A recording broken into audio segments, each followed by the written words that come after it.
একটা ভাই আমাকে প্রশ্ন করেছে, আপু বলো তো মেয়েরা সারাক্ষণ এত অভিনয় কিভাবে করে, কিভাবে সম্ভব? তো তোমার মনেও যদি এই প্রশ্নটা থাকে, তাহলে আজকে আমি 1.5 মিনিটের ভিডিওতে আমি তোমাকে প্রমাণ করে দিব যে একটা মেয়ে কিভাবে এত সুন্দর করে অভিনয় করে বেড়ায় সারাক্ষণ।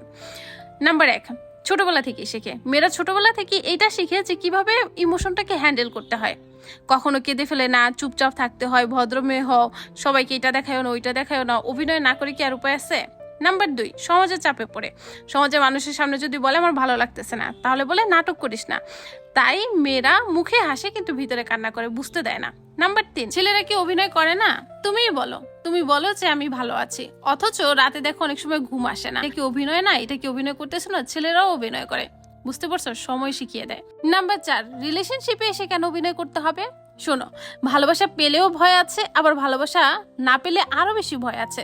তাই কখনো ভালোবাসাটা লুকানোর জন্য অভিনয় করে, আবার কখনো রাগ ভাঙানোর জন্য অভিনয় করে। আবার মূলত সে অভিনয় করে না, সে তোমাকে হারাতে চায় না, তোমাকে নিয়ে বাঁচতে চায়। সবাই কিছু না কিছু অভিনয় করেই বাঁচে, কেউ মুখে কেউ মনে। তাই কাউকে দোষ দেওয়ার আগে বোঝার চেষ্টা করো যে সে কেন পিছনে পিছনে অভিনয় করে কিছু লুকাচ্ছে। তোমার কি মনে হয় মেয়েরাই কি বেশি অভিনয় করে? না, সবার ভিতরেই একটু না একটু অভিনয় আছে, নাটক আছে, সেটা ছেলে হোক অথবা মেয়ে হোক। ভাই, অভিনয়টা সবার লাগে, বাস্তব সহ্য করা খুব কঠিন।